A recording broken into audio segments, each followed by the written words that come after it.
So GPT-4 can now see, hear, and speak. And in this video, we're really gonna hone in on that seeing element. The hearing and speaking, that mostly has to do with the ChatGPT app. You can now speak directly to it like you would Siri, and it will actually respond to you with one of the voices that's available in ChatGPT. Of all of the new updates that they've rolled out recently, this GPT-4 Vision, the ability to upload images and actually get it to interpret and respond to those images, is definitely the most mind-blowing thing OpenAI has rolled out into ChatGPT in a long time. We're really going to dive in this video and show some example use cases, as well as a free alternative, and we'll compare some of these use cases with the alternative to see does it better, GPT-4 Vision or free alternative. Let's dig in. Before I show you some really cool examples and start experimenting with it myself, I want to point you to this really cool resource that I learned about from Igor from the AI Advantage. It's this YouTube video called 100 Plus Insane ChatGPT Vision Use Cases. In this video, he shows off a research paper that he came across called The Dawn of LMMs, Preliminary Explorations with GPT-4V. This is a PDF that's available over on archive.org. And you check out this PDF here, it is 166 pages of various use cases of GPT-4V or GPT-4 Vision. Scrolling through this document gives us all sorts of use cases like reading receipts, explaining what it sees in images, pattern recognition, pulling data from things like driver's licenses, and just so many more use cases. And the reason I'm pointing this out is A, I will share this PDF below in the description so you can check out all of these use cases, but B, because this video that you're watching now is just going to scratch the surface. This is just the very tippy top of the iceberg of what you can do with GPT-4V. And if you want over 100 more ideas, check out this PDF because there's quite a few. Now let's dive into some example use cases that I've come across on social media so that you can see some real world use cases and ways that people are using this right now for their own workflows. Now this first one comes from Paul Bratcher. This is a post that he shared on LinkedIn. Now in this video, he uploads an image of a whole bunch of sticky notes up on a whiteboard and says, convert this whiteboard into a well-ordered list, one post-it note per line. ChatGPT then explains its approach and then creates a to-do list based on the sticky notes that it saw in the photograph, even including some of the sticky notes that were already marked as done. Now, when it comes to learning and actually helping with schoolwork, GPT-4 Vision is going to be a game changer, or a student's best friend for cheating. Here's an example from Peter Yang, where he uploaded this image of the anatomy of a human body and gave it the prompt, I'm in first grade, what does each part do and why is it important? You can see that GPT-4V then proceeded to explain each body part and then also explain what it does. The brain, this is like your body's control center. The trachea, this is the tube that carries air to and from the lungs. The lungs, these are like big balloons that fill up with air when you breathe in, etc. Here's another example from McKay Wrigley over on X. You can see that he uploaded an image of a human cell and then gave it the prompt, I'm a 9th grade biology student and I'm really struggling in school. Can you help me understand this? It then responded with an explanation of each of the areas of the human cell, just like the last image that we looked at. So the topmost one is chromatin. I don't know if I'm saying that right. And then you have nucleus and nuclear envelope. And if we take a look at the response here, we've got the nucleus. This is the cell's control center, the nuclear envelope. This surrounds the nucleus and controls what enters and exits it. The chromatin, this is the material within the nucleus consisting of DNA and protein. And it explained everything from the picture. He then added another prompt. I'm totally lost. Can you make this easier for me to understand? And then maybe we can work our way up. Absolutely. Let's simplify things and use an analogy. Think of a cell as a city. The nucleus is the city hall. The nuclear envelope is the city hall's walls. The nucleolus, a factory inside of city hall. So then it then breaks down each of these things into an analogy to help you better solidify in your mind what each element is and what it does. Here's another little thread I found on X. This original tweet said, can you test it with some complicated questions? Provide it with the whole page and ask it to answer all the questions. And here's a photo of a full page from some sort of workbook. Pietro Scerano here then followed through, uploaded the screenshot, solve all of these problems you see here, take a deep breath and think step by step. You are incredible at this. I always think it's funny when somebody tells a chatbot to take a deep breath. But then it goes on to say, let's solve these problems step by step. Problem 73, given the potential difference equals 10V, I current intensity equals 2A, using Ohm's law, V equals I times R,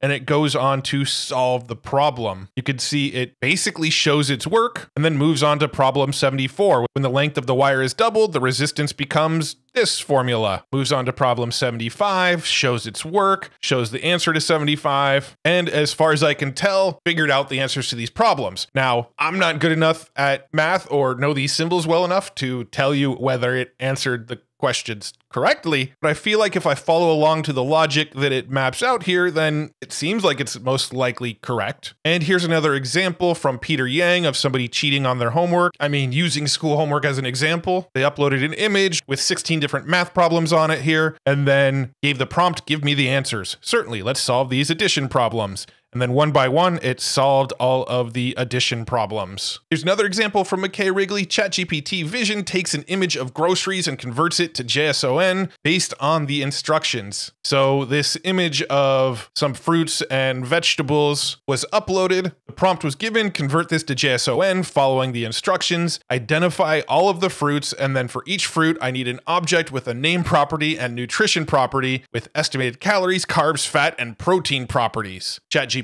then went on, here is the JSON representation of the fruits identified in the image along with their estimated nutritional values. You can see it created the code. Name, apple, calories 95, carbs 25 grams, fat 0.3 grams, protein 0.5 grams, and so on, all in this JSON code. Here's an example from Marco Mascoro. He uploaded this image of a circuitry diagram and simply typed, what is this? GPT-4 Vision then breaks it down. This image presents a schematic diagram of an electronic circuit. Let me provide a breakdown of the components and their interconnections observed in this schematic. AT-Mega 328 P-AU. This is the central microcontroller, a popular choice in DIY electronics, especially known for its use in Arduino boards. And it goes on to explain each piece. If this was me, I would probably ask it to further simplify it because even this information's kind of over my head. But pretty awesome that it can interpret what is going on in this diagram here. Another example from McKay, ChatGPT Vision breaks down Christopher Nolan's early diagram for Inception. And the best part, the diagram doesn't mention the word Inception once. So let's take a peek at the diagram here. We've got heist into escape. There's this whole sort of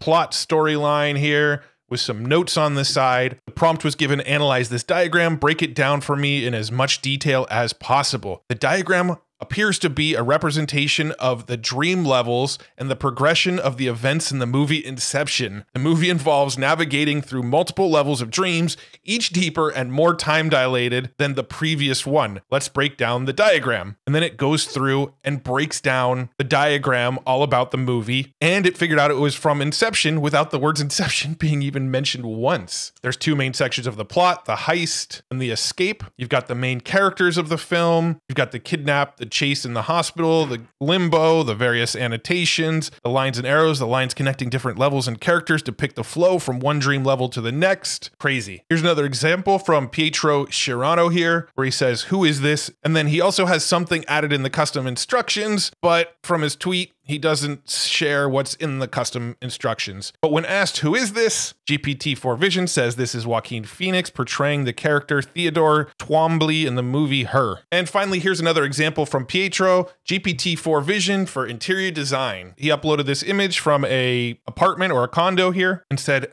how could I improve this room? Certainly, from the image you provided, here are some suggestions to enhance the room. You can introduce color, consider adding layered lighting, add plants, add art, the rug, the storage, furniture, mirror, window treatment, personal touch. It gave all sorts of ideas on how to better improve this room here. Let's do some experimentation ourselves. I actually just took this picture in my living room where I was just lying on a couch and I took a picture of the room just randomly with my iPhone and said, name as many things as you can see in this picture. It found a television screen and noticed that it was turned off, a wooden entertainment center or TV stand, which you can clearly see here, multiple framed pictures / art on the wall, which you could kind of see over here in this corner, a wooden coffee table, Yep. A section of couch. Yep. You can see the couch that I'm lying on here. A cactus plant in a pot. It found that right there. A small pumpkin or decoration with a face. So you can see the pumpkin right here. An open display case or jewelry box on the coffee table. Now I think what it's seeing is this back here, which is actually our tortoise enclosure. We have like a little teeny mini baby tortoise that lives in this enclosure over here. It thinks that's a jewelry case, a sign or decorative piece with the word home. I don't know where it found that because I don't see that actually anywhere. A pair of legs/feet. Yep, those are my legs/feet there. A rug or carpet. Yep, you got your rug here. Various items inside the entertainment center. You know, you've got the Nintendo Switch here, a chandelier or light fixture in the background, which you can barely see up in the top left here. A window partially visible. Now there is no window in this picture, but you can see the reflection of my window on the TV screen here. And finally, a pair of shorts. Yes, I'm wearing shorts in this picture. So it did a pretty good job of identifying various things in this image here. Now, what was really interesting to me is I wanted to do another test. I said, what time is it? And I took a picture of my watch, and you can clearly see that it's about 5:34 on my watch, but it said the time displayed on the watch is 1:54. So not even close. So I said, that's incorrect. And it said, my apologies, Matt. I made an error. Looking at the watch again,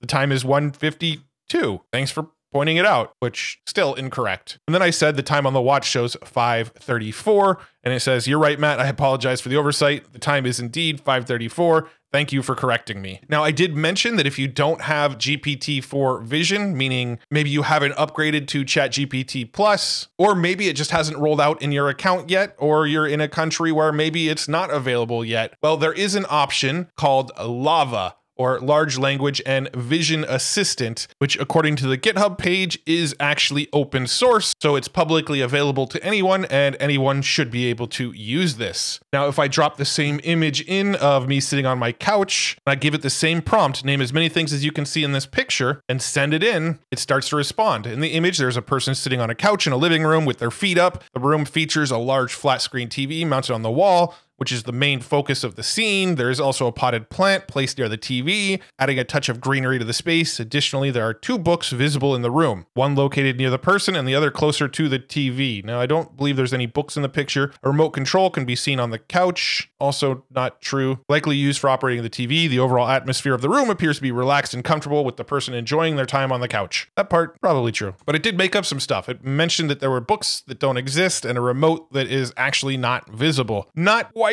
as good as GPT-4 Vision, but it can do some similar stuff. Let's go ahead and upload the picture of me looking at my watch here and say, what time does the watch show? And for some reason, Lava also screws that up. It says the watch shows 12:16. I just did a quick Google search for funny meme. I was going to pick a random meme and see how the 2 models interpret the meme. Here's one. Me puts on hand sanitizer, a cut I never knew existed. I'm going to create a new chat here in GPT-4. Make sure default is set. This is the one that has vision in it. Let's go ahead and upload our meme. Describe what is funny about this meme. The meme humorously captures the unexpected and painful sting one feels when applying hand sanitizer to hands that have an unnoticed cut. The exaggerated reaction of the character, Elmo, engulfed in flames, emphasizes the intense burning sensation. It's relatable to many people who've experienced this, making it funny. All right, let's test Lava here. Toss the same meme in, toss the same prompt in here. Describe what is funny about this meme. Not quite nailing it here. The humor in this meme comes from the juxtaposition of the Elmo character, a well-known and beloved children's television character, with a hand sanitizer. Elmo is known for its innocence and playfulness. Hand sanitizer is typically associated with hygiene and cleanliness. The caption adds to the humor by suggesting that Elmo is being put on hand sanitizer, which is an unusual and unexpected scenario. This combination of the familiar character and the unrelated object creates a humorous and unexpected twist that makes the meme entertaining. Yeah, I don't feel like it totally got that one. Now, GPT-4 Vision should also be able to recognize locations. I'm going to upload this picture of a lake here and say, where was this image taken? This image depicts Moraine Lake in Banff National Park, located in Alberta, Canada. The distinctive color of the water and the backdrop of the 10 peaks make it one of the most iconic and photographed locations in the Canadian Rockies. Let's try the same thing here in Lava. This image was taken in the Rocky Mountains, specifically the Canadian Rockies. So that's true, but it didn't actually notice that it was Moraine Lake and doesn't have nearly the detail that GPT-4 had. Let's try one that I know fairly well, but I don't know if ChatGPT will know where this is. I'm gonna use the same prompt. Where was this image taken? And let's see if it can recognize my hometown. The image was taken in San Diego, California, showcasing a view of the downtown area. The prominent baseball stadium you see is Petco Park, home of the San Diego Padres. The surrounding high-rise buildings and urban landscape are indicative of San Diego's downtown district. So this isn't the normal San Diego skyline view that most people are used to. This one is kind of a funky angle taken from a building that kind of shows off a piece of Petco Park, and it still figured out exactly where this was. Lava, on the other hand, didn't quite nail it. This image was taken in a city, likely in a downtown area, with a baseball stadium in the foreground and a large city skyline in the background. Now, some of the areas where I see this being really, really useful are things like this, where you can upload your radiology report and look at x-rays and have it actually break down what's going on in the x-rays for you. Here's another example of the same idea. I also think it would be very beneficial for people that need help with work like math work or engineering work. They'll be able to take pictures of the problems and then have the problem sort of broken down and get a little bit of help solving those problems. But the most valuable use case that I can see for GPT-4 Vision isn't going to come on a desktop computer. It's going to come when using your smartphone with the GPT app on it, because you can take pictures with ChatGPT now using your phone and ask GPT about what it sees in the images. Let's pretend for a second that I'm using ChatGPT on my iPhone and I come across a tree and I'm curious what kind of tree it is. I can upload an image of the tree that I took with my phone and say, what type of tree is this? And get a quick response. The tree in the image appears to be an oak tree based on its bark texture and leaf shape. Or maybe I came across this tree here. I could type, what kind of tree is this? The tree appears to be a ponderosa pine. Plugging it into Lava, I get the tree in the image is a tall pine tree. So it got that it was a pine, but didn't get the specifics that it was a ponderosa pine. But again, I think the most valuable use case for GPT-4 Vision is going to be when you're out and about, you have your phone on you, you've got the ChatGPT app on your phone, you can take a picture of anything and ask questions about that thing. In fact, even in OpenAI's own demonstration, they upload a picture of a bicycle, give it the prompt, help me lower my bike seat. ChatGPT gives them some instructions. They then upload another picture and say, is this the lever? ChatGPT responds, no, that's not a lever, it's a bolt, but then gives them an explanation that once loosened, you can adjust the seat height. They then take a picture of their tools and say, here is my manual and toolbox. Do I have the right tool? Yes, you have the right tool. In the left section of your toolbox, there's a set labeled DeWalt. Within that set, find the 4mm Allen key. Use this to loosen the bolt on the seat collar and adjust the seat height. It worked, thanks. So there you have it. There's a whole bunch of ways that you can use ChatGPT-4 Vision in your own workflows. And like I mentioned at the beginning of this video, this is just scraping the surface. There are so many other ways that you can use this. Again, I'll link to this PDF below that was shared by Igor from his YouTube video, but it's pretty mind-blowing what you can do with this new vision model of ChatGPT. Again, there is this Lava version that you can use for free, and it's open source, but it does still leave quite a bit to be desired when comparing it to ChatGPT. However, saying that, I do think these open source models are going to get better and better. People are going to iterate off of them. It's only a matter of time before tools like Lava catch up to ChatGPT-4 Vision model, and you can do all the same stuff with open source. So hopefully you enjoyed this video. Hopefully you found some new ideas, new ways to use ChatGPT and this new vision model. I'm super excited about it. I'm excited to use it on my phone and take pictures in the wild and actually have those pictures interpreted by ChatGPT. That's where I think the biggest use case is, and I'm excited to use it more for that use, but I'm also excited to explore more use cases. If there's a use case that you've seen for it and you want to share it with the world, make sure you share it in the comments. And if you're watching this and you want more use cases that I didn't say in this video, make sure you read the comments, because I'm sure there's some really smart people showing off some really cool use cases in the comments to this video. Thank you so much for tuning in. If you haven't already, make sure to check out futuretools.io. This is the site where I curate all of the coolest AI tools that I come across. I keep the AI news section up to date on a daily basis with all the most recent news. And I also have a free newsletter where I will send you all of the most important AI news and coolest AI tools directly to your email inbox. You can find it over at futuretools.io. Thank you once again for tuning into this video and nerding out about AI with me. I have so much fun making these videos, and I'm so excited that you love nerding out with me about this stuff as well. I can't say thank you enough. I really, really appreciate you, and I will see you in the next video. Bye-bye.